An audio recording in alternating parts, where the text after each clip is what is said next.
علی رضی اللہ تعالیٰ عنہ نے ارشاد فرمایا سلونی قبل ان تفقدونی، آپ مجھ سے سوال کریں، مجلس لگی ہوئی ہے۔ حضرت علی نے مجلس والوں سے کہا کہ تم میں سے کوئی ہے جو مجھ سے بات کرنا چاہتا ہے، مجھ سے کوئی سوال کرنا چاہتا ہے۔ مجلس سے ایک انسان کھڑا ہوا، کھڑے ہو کر کے اس نے کہا اے علی رضی اللہ تعالیٰ عنہ ماذا الاشراط الساعہ، قیامت کی نشانیاں کیا ہیں؟ حضرت علی رضی اللہ تعالیٰ عنہ نے اس وقت میں قیامت کی 33 نشانیاں ارشاد فرمائی۔ کتنی؟ 33 نشانیاں ارشاد فرمائی۔ ان 33 نشانیوں میں سے چند نشانیاں میں آپ لوگوں کے سامنے پیش کرنے لگا ہوں۔ حضرت علی المرتضی رضی اللہ تعالیٰ عنہ نے ارشاد فرمایا کہ جب لوگوں کی نماز کثرت کے ساتھ فوت ہونے لگے تو سمجھ جائیں کہ قیامت قریب۔ بھائی میں اپنے گریبان میں جھانک کر کے دیکھ رہا ہوں، سب سے پہلے میں اپنے گریبان میں جھانک کر کے دیکھوں گا کہ بھائی میں کتنے ٹائم کی نماز پڑھ رہا ہوں، پھر جا کر کے میں دوسرے سے بولوں گا کہ بھائی آپ نماز نہیں پڑھتے، نمازوں کی پابندی کریں، اس لیے کہ نماز یہ سب سے اہم عبادت ہے۔ اور میدان محشر میں بھائی صاحب نہ آپ کے مال کے بارے میں پوچھا جائے گا، نہ دولت کے بارے میں پوچھا جائے گا، نہ اولاد کے بارے میں پوچھا جائے گا۔ روز محشر کے جاں گزاز ہوبت اولین پرشش نماز ہوبت، قیامت کا دن جانوں کو پگھلا دینے والا دن ہوگا بھائی صاحب، اور وہاں سب سے پہلے نماز کے بارے میں، نماز کے متعلق سوال کیا جائے گا۔ تو حضرت علی رضی اللہ تعالیٰ نے ارشاد فرمایا کہ جب لوگ کثرت کے ساتھ نماز چھوڑنے لگے تو سمجھ جائیں کہ قیامت قریب ہے۔ حضرت علی رضی اللہ تعالیٰ نے قیامت کی دوسری نشانی ارشاد فرمائی کہ جب لوگ روزہ رکھنے میں غفلت محسوس کرنے لگیں تو سمجھ جائیں کہ قیامت قریب ہے۔ بھائی صاحب میرے پیٹ میں درد ہو رہا ہے، میرے سر میں درد ہو رہا ہے، مجھے بخار آ گیا، یہ بہانے آپ لوگوں کے سامنے کر سکتے ہیں، لیکن اللہ کے سامنے آپ کا کوئی بہانہ چلنے والا نہیں ہے۔ حضرت علی رضی اللہ تعالیٰ نے قیامت کی تیسری نشانی ارشاد فرمائی کہ جب رشوت عام ہو جائے، سود عام ہو جائے تو سمجھ جائیں کہ قیامت قریب ہے۔ بھائی صاحب ایک کام ہمارا فری میں ہو رہا ہے، لیکن اس کو کرنے کے لیے لوگ پیسہ لے رہے ہیں۔ آپ جائیں آدھار کارڈ میں نام چینج کرانے کے لیے، وہ بھی آپ سے پیسہ لیتا ہے۔ کہیں آپ کی نوکری لگ رہی ہے، بظاہر آپ اپنی قابلیت کی بنیاد پر پاس ہوئے، آپ نے ایگزام پاس کیا ہے، لیکن نہیں، وہاں پر بھی پیسے کی ضرورت ہے۔ ٹیبل کے نیچے سے پیسہ بڑھا کر کے کسی نیتا اور وکیل وغیرہ کے ہاتھ میں آپ پیسہ پہنچا دیتے ہیں۔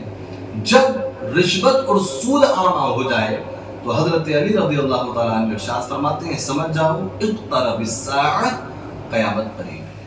حضرت علی المرتضی رضی اللہ تعالیٰ عنہ نے قیامت کی ایک نشانی یہ ارشاد فرمائی کہ جب کم درجے کے لوگ عالیشان بلڈنگوں میں رہنے لگے اور فخر محسوس کرنے لگے تو سمجھ جائیں کہ قیامت قریب ہے۔ بھائی صاحب لوگ آج کمپٹیشن کر رہے ہیں، دینی معاملات کو چھوڑ کر کے دنیاوی معاملات میں کمپٹیشن کر رہے ہیں کہ بھائی میرا مکان 3 منزل ہے تو دوسرا بولے گا کہ بھائی میں 4 منزل بنانے کے لیے تیار ہوں۔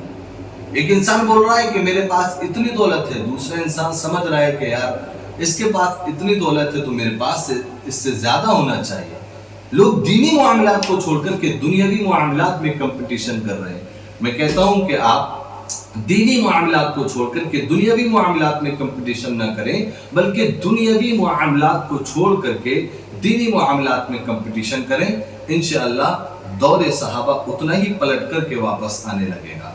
تو جب اس طریقے کے لوگ آپ لوگوں کی نظروں کے سامنے آنے لگیں تو حضرت علی رضی اللہ تعالیٰ عنہ کے قول کے مطابق قیامت قریب ہے۔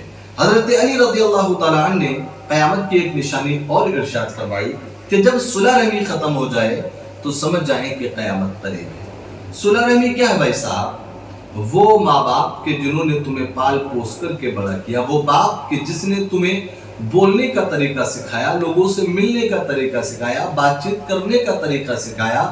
آپ کی شادی ہوئی، شادی ہو کر کے آپ کہیں باہر چلے گئے کمانے کے لیے، باپ آپ کے پاس فون کر رہا ہے، ماں آپ کے پاس فون کر رہی ہے، لیکن آپ کے پاس ان کا فون اٹھانے کے لیے وقت نہیں ہے. بہن کو 5 منٹ 10 منٹ بات کر کے اس کے دل کو سکون پہنچانے کے لیے آپ کے پاس میں وقت نہیں ہے. جب اس طریقے کے لوگ آپ کی نظروں کے سامنے آنے لگے، صلح رحمی ختم ہونے لگے، تو سمجھ جائیں کہ قیامت قریب ہے. حضرت علی المرتضیٰ رضی اللہ تعالیٰ نے قیامت کی ایک نشانی اور ارشاد فرمائی کہ جب لوگ ایک دوسرے پر ظلم کرنے لگیں تو سمجھ جائیں کہ قیامت قریب ہے.